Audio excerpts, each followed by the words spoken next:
Welcome back to my channel. I'm always so happy to find you here. I hope that 2022 has been thus far very good for you. I know this is the last week in January of 2022. And thank all of you for the birthday wishes from last week on my birthday on the 16th. I'm still celebrating. Actually, I got to celebrate a little bit today because I got to see my mentor. And I haven't seen him since last summer, I think. Yeah, last summer. So it was great. He came ready. He gave me an assignment. I have many assignments that I will get ready, but thanks, James. I appreciate it. I wanted to have this topic follow up last week's topic. And last week's topic, please take a listen, go back and take a listen, because I think at the end of it, I challenged us to reach out by way of communication to someone that we want to connect or reconnect with, and not to think what we think about that reconnection, but to allow the reconnection to just occur. Let's let it occur. Just let it occur. And don't think resistance. And don't think it won't work. Don't anything. Just reach out. And I said, let's do that this week and certainly by the end of the month, because we are in a season of where I believe, I believe people don't want resistance. They want reconciliation. They don't want refusal. They want reward. They don't want walkaways. They want returns. That's me, but that's the Zen within me saying that. And so just be receptive is what I'm saying. And I said that at the end of the last upload. I'm following that with this week's regarding the workplace and email and text and communication. And these devices that divide us, devices divide. They divide us instead of having a direct contact, a direct communication with each other. There's a device that's doing it for us. Just for example, I started this video and I got to see my mentor James. And I said I hadn't seen him since last summer, actually. There's just a power of being in front of a person. And this person is power anyway, but but there's the connection. So a device, I'm strongly saying this, a device can never replace a person. Certainly not me, certainly not you. It can never. Only you can do that. And so having said that, so that's a little bit of last week's talk is segue into this way about emailing and texting and device usage as a form of communication in the workplace. Yes. And let me preface this. I've never been a device person anyway. And it could be just because I'm a people person. I'm really in the right field because I really love, I'm just a respecter of people. I like people. But I've always found email to be kind of a closeted ghosting, kind of a way of not having to deal with the person. Here's what you want, or here's what it can turn into that. And it doesn't allow me to see you and sit in front of you and to talk to you and to communicate to you and to hear your words instead of reading them. When you read someone else's words, yes, it gives us the ability to do the interpretation, and we may interpret it wrong. I can't tell you how many relationships got lost because of that. You sent him a text and he read it wrong. You sent her a text and she read it wrong, and all of that because you don't get me. You don't get you. Try watching this with just the sound. Now, you will still get me. For those of you who are familiar with me, you know my personality. You're familiar with my voice. You have an idea, but you don't get to see me. You don't get to see the gestures, the body language per se. Did I mean that in a funny way? When you're on paper, you get to interpret it your way, and it may not be your way. So having said that, okay, I love us. Having said that, email in the workplace. Again, I'm not a strong proponent, but I do it respectfully and honoringly. Honoringly? Is that a word? Because the person that sent it to you is expecting your response. And so respond timely. But when we email at work, let's remember we are emailing at work and not your personal Gmail, your personal Yahoo, your personal Hotmail. You're emailing from at work. You're still at work despite how comfortable your work setting is, how comfortable you feel because you've been there for so many years, or you know Hank and you know Fred and you know Gina and you know George. You're still a workplace email. So be timely, be responsive, be professional.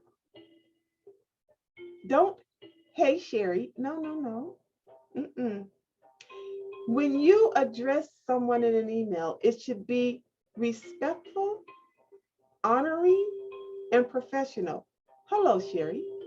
Hi, George. Dear John. Not, hey, hey. No, no, no, no, no, no, no.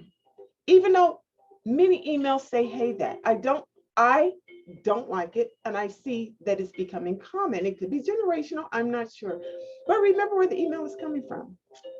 Another thing is, don't CC everyone that doesn't need to be CC'd on. I have so many emails.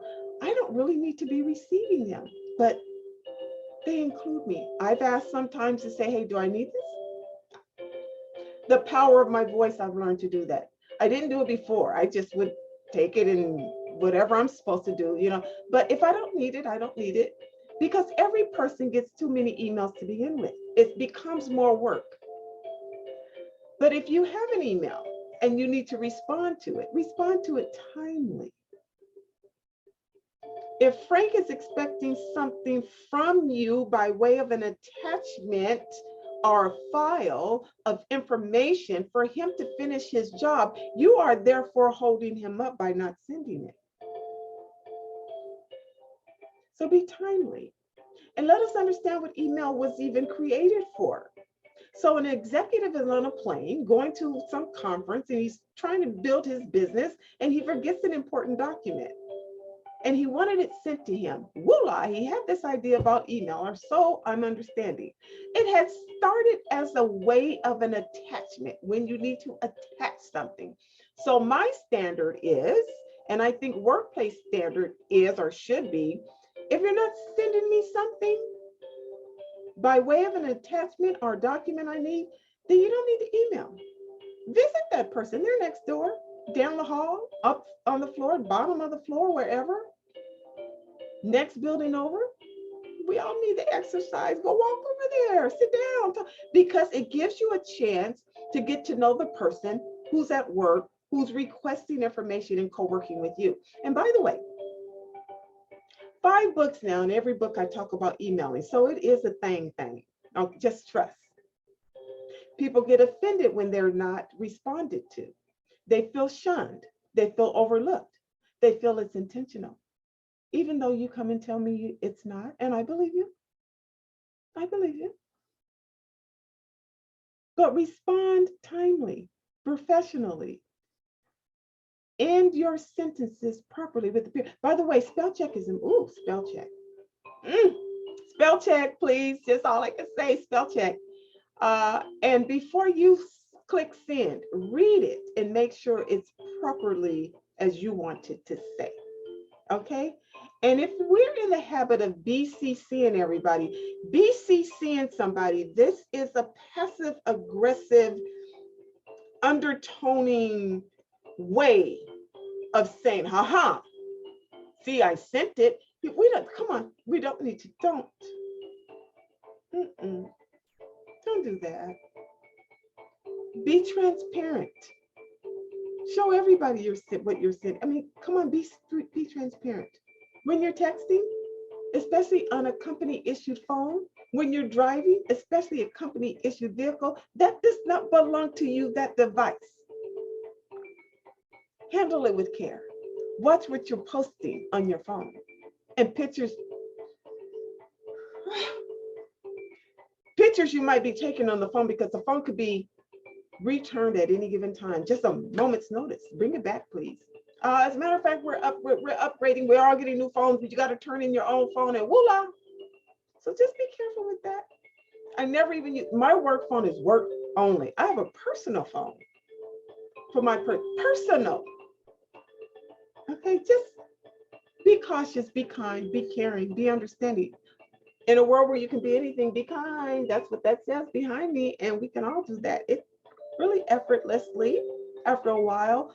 But when we find that we're doing passive aggressive things, it's uncalled for. Don't do it. Curb your enthusiasm to be the badass. That I got them one more time. All of this is not, it's not good behavior. It's not becoming of a professional, and it's not becoming of an adult. It's not mature. Email etiquette, workplace etiquette. Remember where you are, even in the most relaxed work environment. It's still a work environment. And every week your name is on a paycheck, which you have earned that. And earn yourself a good enough reputation that no matter what, you're a good guy, you're a good girl. And they don't even expect you to send anything shady, shunning, shameless, shameful. Don't, don't do it. It's work. So watch your text, watch your email, and if anything, so my challenge this week is this. Watch the tone of your email, watch the tone of your text, and make a phone call and go to that person next door who you haven't emailed or you have an email battle with, and just resolve that. It's not worth your time or your energy. And again, we're in the season. Seasons have their seasons. Winter, spring, summer, fall kind of thing. Don't let yours expire. If you need to do it, you better do it now, because you don't know when it shall end. And in a world where you can be anything, be kind. I love you. Bye. Get to it. Don't be afraid. There's nothing to be afraid of. Bye, y'all.